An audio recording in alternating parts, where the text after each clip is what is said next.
என்ன உங்களுக்கு தெரியும், நிறைய வாட்டி பார்த்துருக்கீங்க. நீங்க எல்லாம் வெத்து வெட்டுன்னு நினைக்கிறீங்களே, அந்த common man. I'm just a stupid common man of this republic.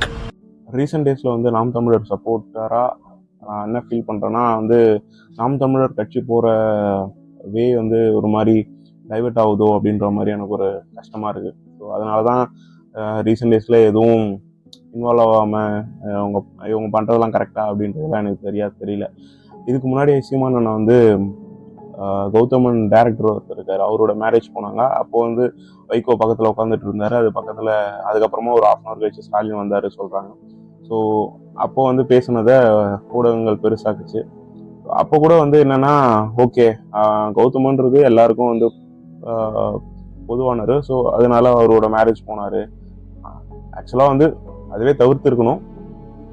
ஆனாலும் வந்து அண்ணன் வந்து மாண்பு அப்படின்லாம் பேசுகிறவரனால ஸோ அது வந்து நாங்கள் பெருசாக வந்து நாம் தமிழர் சப்போர்ட்டராக எங்களுக்கு வந்து அது வந்து சரி ஓகே விட்டுடலாம் அப்படின்ற மாதிரி தான் இருந்துச்சு. ஆனால் வந்து திமுகவோட நிர்வாகியோட கல்யாணத்துக்கு போகணுன்ற அவசியம் வந்து இல்லை. அப்படியே அவர் வந்து க்ளோஸாக இருந்தாலும் இதை வந்து அவர் தவிர்த்து இருக்கலாம். ஏன்னா வந்து ஆல்ரெடி வந்து ஊடகங்கள்லாம் என்ன மாதிரி பேசிகிட்டு இருக்கு, போன தேர்தலில் 4% கம்மியானதுக்கும் முக்கியமான ரீசன் அந்த முத்தோட இறப்புக்கு அண்ணன் போனது தான் அப்படின்றது தெரிஞ்சிருச்சு நமக்கு.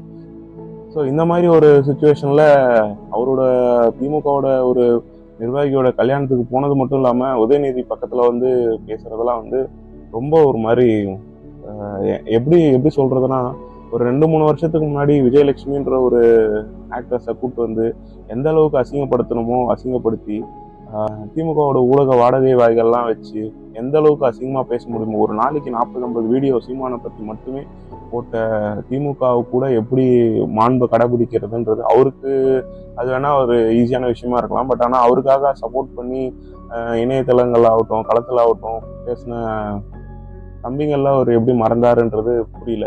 எதுக்கு எடுத்தாலும் வந்து அரசியல் வேற தனி மனித உறவு வேறன்னு சொல்லிட்டு எவ்வளோ நாள் தான் இது வந்து நம்ம வந்து கடக்கிறதுன்றது எனக்கு புரியல. அதுவும் இல்லாமல் முக்கியமாக வந்து நான்லாம் வந்து தமிழ் தேசிய அரசியல் எனக்கு பிடிக்கும். ஆமாம், நான் தமிழ் தேசிய அரசியலில் தான் கடைசி வரையும் இருப்பேன். அதுக்குன்னு வந்து திமுக கூடலாம் நட்பு பாராட்டுறதுலாம் வந்து எனக்கு தமிழ் தேசிய அரசியல் எந்த அளவுக்கு பிடிக்குமோ அந்த அளவுக்கு எனக்கு திமுகவை பிடிக்காது. நான் திமுகவோட ஹேட்டர் அப்படின்னே சொல்லிக்கலாம். ஸோ அந்த மாதிரி இருக்கும்போது இதெல்லாம் வந்து எந்த அளவுக்கு சரியான போக்குன்றதெல்லாம் தெரியல. இது வந்து எந்த வகையில் வந்து நாம் தமிழரை வளர்த்தெடுக்குன்றது தெரியல. அதுவும் இல்லாமல் எலெக்ஷன் முடிஞ்சு 60 நாள் ஆகுது.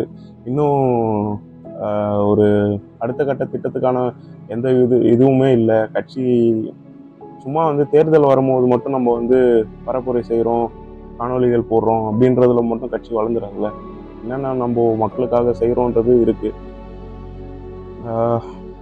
தெரியல, இது ரொம்ப ஒரு இக்கட்டான சூழ்நிலையில் இருக்கும். நாம் தமிழர் வெளியில இருந்து சப்போர்ட் பண்ணுறவங்க எல்லாருமே தெரியல, பார்ப்போம் என்ன நடக்குதுன்றது.